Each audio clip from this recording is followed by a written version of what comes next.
En aquesta segona part del tema 6, l'aparell digestiu, tot i que ja hem parlat d'alguns aspectes, d'algunes malalties, algunes promocions de salut o prevenció, sobretot a nivell de bucodental, anem a fer més èmfasi en què serien malalties de l'aparell digestiu. En aquest sentit veurem apendicitis, molt d'etiologia, diguéssim, d'origen, no? D'etiologia molt diferent, apendicitis, diarrees, trastorns alimentaris, obesitat, diabetis, intolerància a la lactosa, intolerància al gluten o celiaquisme, d'acord? Veurem que intolerància al gluten, bueno, tradicionalment s'ha anomenat així, encara es manté per tradició, val? Però celiaquisme, al·lèrgies i intoleràncies alimentàries i la fetilcetonúria, que és un dels trastorns metabòlics més freqüents.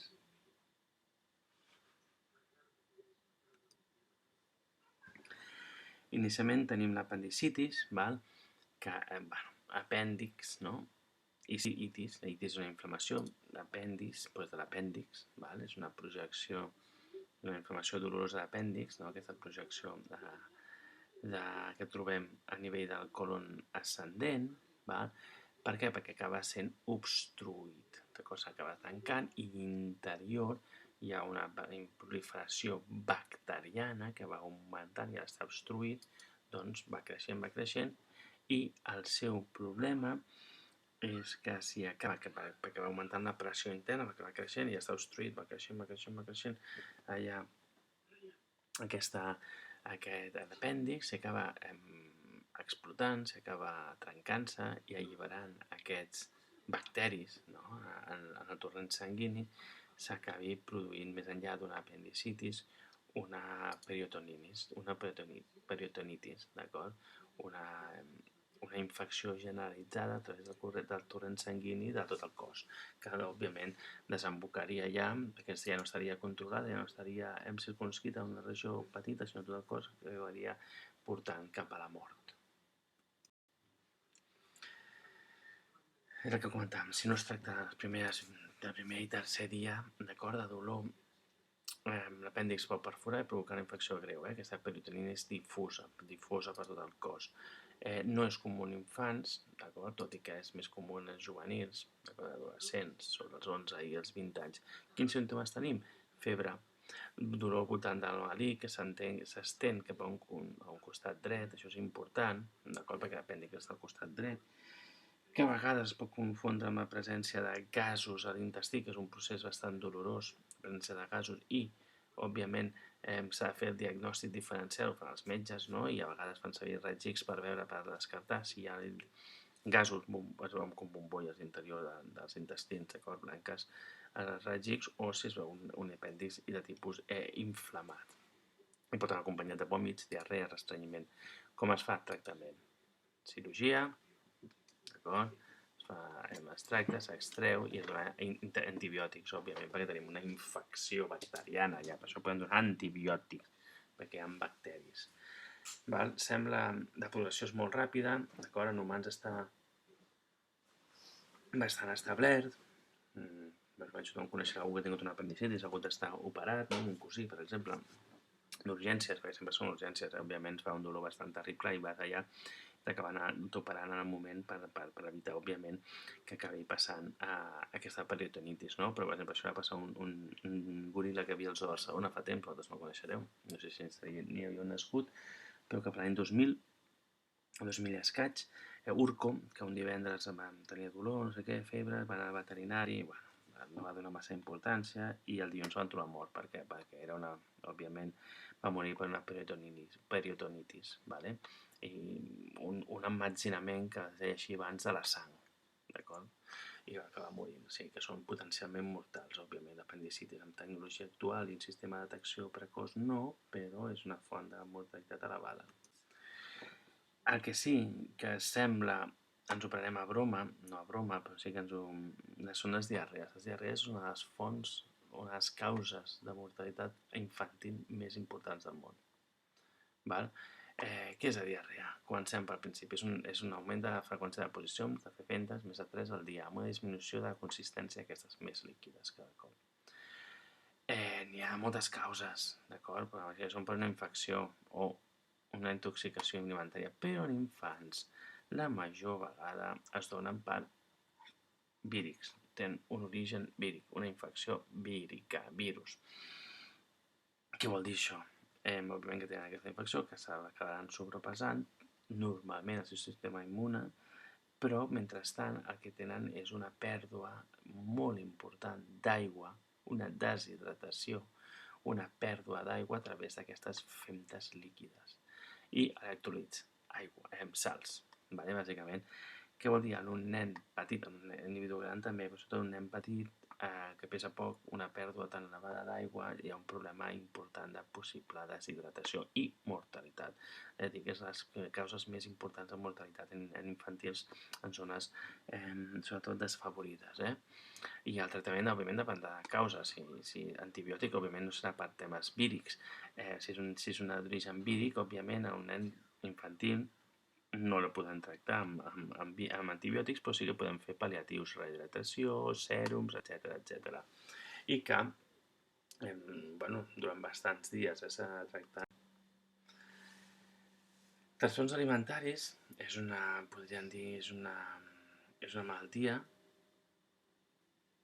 Posem de veí digestiu, però òbviament aquí té molta implicació el sistema nerviós, amb tot el que siguin temes a nivell cerebral o a nivell de... Però, com que afecta el que és la ingesta d'aliments, el tractem aquí, però tothom és conscient que té unes implicacions molt més enllà del que seria l'aparell digestiu. És un trastorn de comportament alimentari.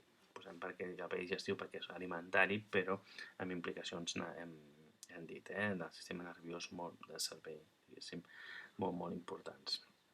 Sota aquest nom, que paraigües, de trastorn del comportament alimentari, trobaríem un gran ventall de trastorns, de comportaments alimentaris aberrants en aquest sentit, no? I el trastorn del comportament alimentari podem trobar-hi, i trobem, d'acord, dels més coneguts, l'anorèxia i la bulímia nervioses, que són una sèrie de símptomes psíquics, d'acord, derivats d'un elevat nivell d'insatisfacció personal, idees distorsionades. Tingueu en compte que l'altre dia sortia la notícia, no? Que el confinament ha fet augmentar la presència, l'aparició, la incidència, en aquest cas, d'aquest tipus de malalties durant l'any passat i aquest, d'acord? Aquests nens, els infants, els adolescents han estat una mica desconnectats, sobretot l'any passat, han estat més aïllats en processos de depressió o el que sigui, i han acabat apareixent trastorns alimentaris de manera més freqüent que si no haguessin estat amb aquest confinament. Val? És important que acaba apareixent molts d'ells durant aquesta adolescent. No demanarem massa informació, no vull que sapigueu massa, però òbviament l'anorèxia, que sapigueu en què consisteix, que és aquest rebuig, d'acord, alimentar-se per intentar amb la finalitat de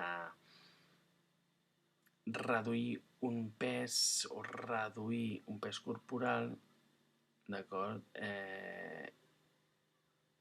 que no és el que realment tenen. És a dir, no hi ha una acceptació de la imatge que es té, de manera que es té una altra imatge, una autorealització diferent a la que realment hi ha, i a través de la ingesta s'intenta modificar aquella aparença fictícia que hom té de si mateix, s'intenta aprimar. Pèrdua igual de pes o igual al 15% del pes teòric, etc. Hi ha molts casos de valoració del pes, etc. I la bulímia són episodis repetitius d'ingesta compulsiva, afartaments, normalment seguits de vòmits, utilització de laxants i diürètics, de manera que hi ha aquesta concatenació d'afartaments i vòmits.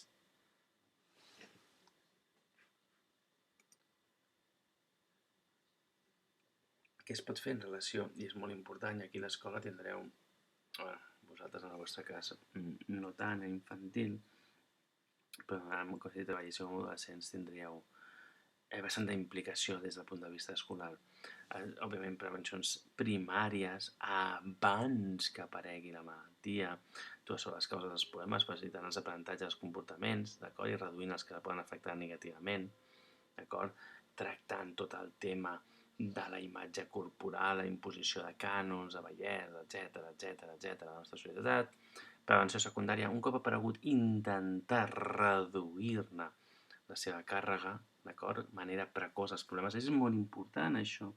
I aquests dies hi ha molta gent queixant-se a Twitter que s'educació i salut, diguéssim, en relació als seus fills, han donat moltes llargues a malalties incipients, sobretot, per exemple, el cas d'una anorèxica, d'acord, de Cardedeu, està circulant, que la mare va donar diverses alarmes d'urgències i el sistema sanitari no responia. És obvi que l'escolar tampoc podia en aquell moment que estaven confinats, però és molt important detectar de manera precoç per poder que no vagi a més. En el cas d'aquesta dona i la seva filla va anar a més i has de fer una prevenció terciària. La malaltia ja hi és, però anem a reduir, d'acord, els possibles efectes secundaris o negatius a llarg termini, no? Això ho vam veure en temes anteriors.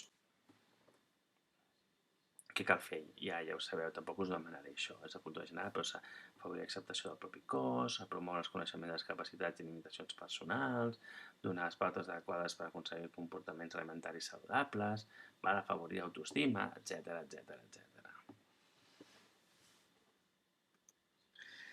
Pel que fa a l'obesitat, que no necessàriament va associat a temes d'anorèxia o temes de bulímia, val? És una malaltia, és de pandèmia que es diu dels països rics al segle XXI, i és cert perquè en molts països més de la meitat de la població té obesitat. És una malaltia causada per diversos factors, tant genètics, herències, d'acord, com ambientals, que s'edita per l'acumulació excessiva de greix, de lípids al cos. Quan considerem la desobesitat? Doncs quan el pes corporal de l'infant és un 20% superior a l'ideal, segons edat, sexe i alçada, òbviament. Sempre si un nen fa 1,50 m, per la seva edat, invento ara als 10 anys, i un altre fa 1,30 m, el pes, òbviament, no esperat, no és el mateix. Però sí que és de ser a taules, quan superior un 20%. En aquest sentit, una de les primeres aproximacions que nosaltres podem fer a l'hora d'estudiar o de veure l'obesitat és calcular l'índex de massa corporal, que és un índex de relació entre alçada, calcular dividint la massa en quilograms per alçada al quadrat en metres, i ens dona un valor, un índex. I si aquest valor és molt elevat, en valors de més de 30, traiem sobrepès de tipus 1, obesitat tipus 1, tipus 2 i obesitat mòrbida, valors superiors a 40. Si ens movem, això depèn, hi ha el criteri de la OMS, la Societat Espanyola, etc. Però tots són molt similars, tot i que els valors exactes varien una miqueta. Sobre els 18-20 estaríem en normopès, que es diu en pes normalitat, pot ser mínim, normal, mitjà o màxim, doncs dintre del normopès, dintre del que consideraríem normal, d'estar més prim fins a tenir curves, però dintre de la normalitat, sense que es considerés sobrepès, i després fins i tot trobaríem infrapesos, amb valors molt, molt baixos, temes d'hiponutrició, que no estarien ben nutrits. Ara bé, quan nosaltres parlem de l'IMC, si algú fa exercici, si algú fa ho va dir a nutricionistes, el que sigui és un valor solament calculat, però és un valor molt burd, que heu de tenir en compte, molt inicial, una aproximació una mica burda.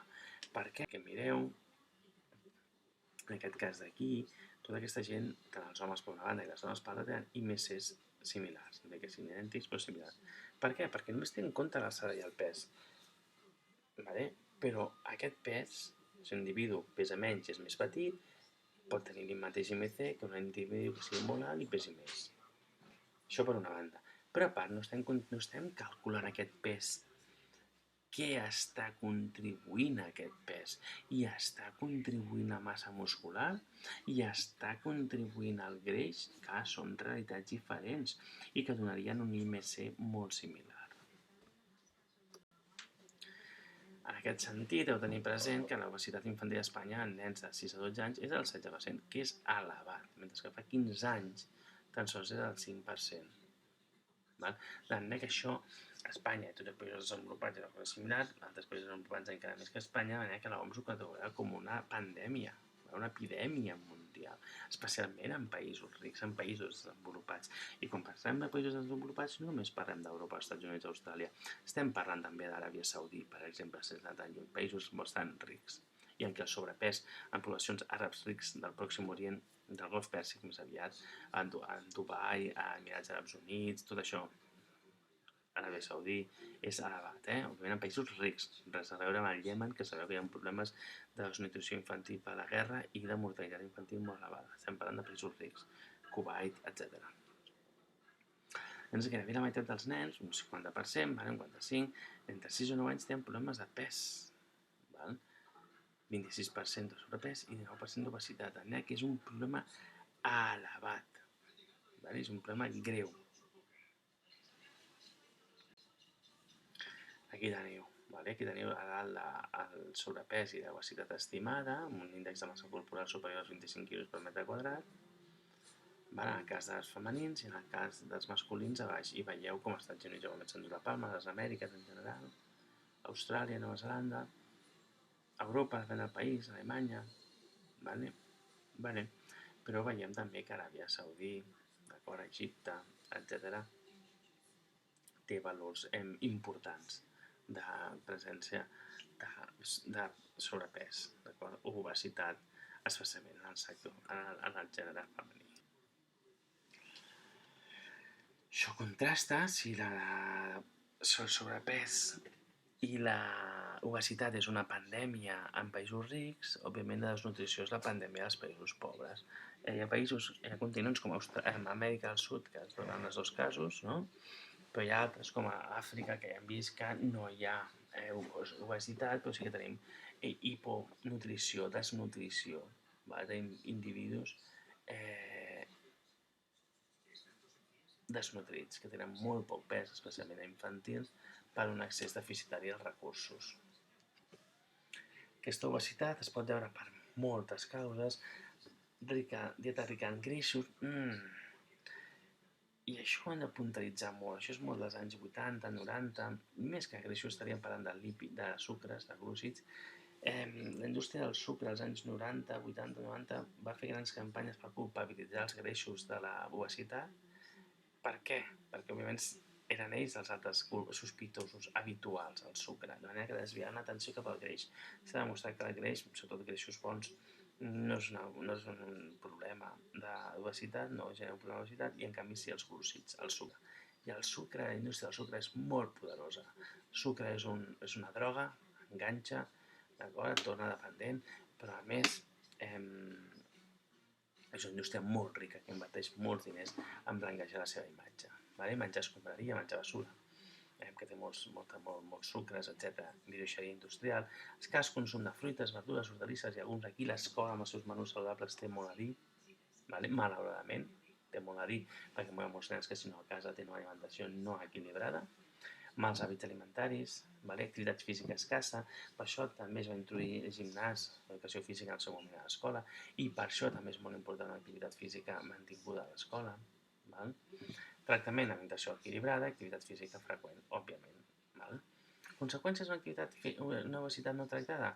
Augmentar les malalties moltes associades amb el cardiovasculars, osteoarticulars, perquè peses més i hi ha una pressió molt més superior sobre aquestes articulacions, els genolls, per exemple, els turmells, etc. Hipertensió arterial, augment de risc de diabetis, això ho veurem, la diabetis campabossos anxes, d'acord? Risc de rebuig social i escolar amb els efectes psicològics i possibles anorèxies o afartaments que es puguin derivar, per exemple, o altres, vale? I el risc de patar, que és el que estàvem comentant ara, TCA, trastorns de comportament alimentaris. En aquest sentit, és important que tingueu present que aquí el patró d'acumulació de greix en homes i dones és diferent. En homes s'acumula més a la panxa, d'acord? I a la zona més en forma de pera, que es diu, de poma, que es diu, perdó, a la zona de panxa, i en dones s'acumula més a la zona de les cartutxeres, no? A la zona dels glutis. Però en tot cas, el que veieu, a dalt a l'esquerra, a la dreta, perdó, el risc de mort en homes i en dones, segons l'IMC, com tenim un risc de mort de 1, vale? El normal, tothom va morir, Però si tens una IMC superior, a partir de valors de 25, ja veiem com es dispara, i a valors d'obesitat mòrbida, que són més de 40, amb valors de 2,5, 3, de 2,5, de 30, 40, de 45, tenim entre 2, 3 vegades més probabilitat, més risc de mort en homes com en dones, que no pas si estàs dintre del teu normopès. Per què? Perquè desenvolupen malalties cardiovasculars, diabetis, etc. De manera que un sobrepès mòrbid, especialment per un sobrepès, està amb una reducció d'esperança de vida, amb una probabilitat o un risc major de funció, aparició de més malaltia, etc. Però també tan incert és això com que un infrapès, i aquí estem parlant d'anorèxies, per exemple, un infrapès també està associat amb un augment de la probabilitat o del risc de la funció, perquè són pesos no saludables.